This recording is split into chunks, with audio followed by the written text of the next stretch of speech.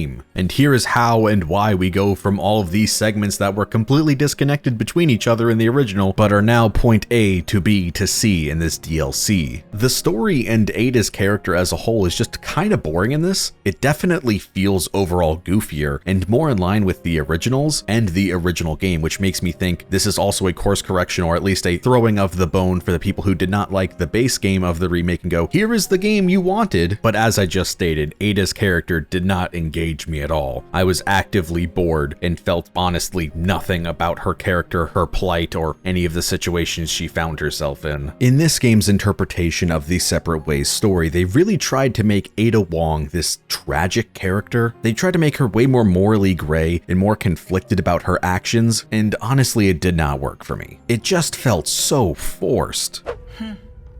A raccoon. Guess this is fate.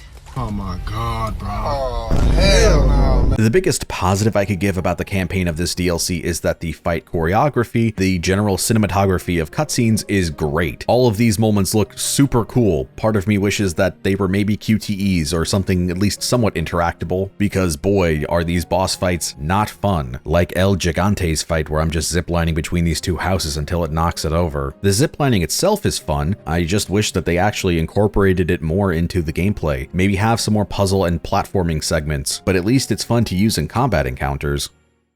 So overall closing thoughts, the base game is great. I can't believe how much I ended up really liking it. Capcom really hit it out of the park with a great remake. Again, play the original and play the remake. The remake does not replace it. I'd be wary about getting the DLC. Get it if you really want the content or really want to play the mercenary characters because they're easily the best part of it. But otherwise, if you did not like the base game, then you're really not going to like the DLC. For a Resident Evil 9, I really hope they try to change up the formula. Either go back to the original trilogy style with fixed perspectives, or do something completely different if we get a game that feels like RE7 and RE8 again, something so tailored to that first experience that it actively makes replays way worse, then I don't think I'm gonna enjoy it a third time around, similar to how I feel about Hitman 3. Outside of the scope of Resident Evil, I am really excited for Dragon's Dogma 2. I cannot wait to see Itsuno's dream game.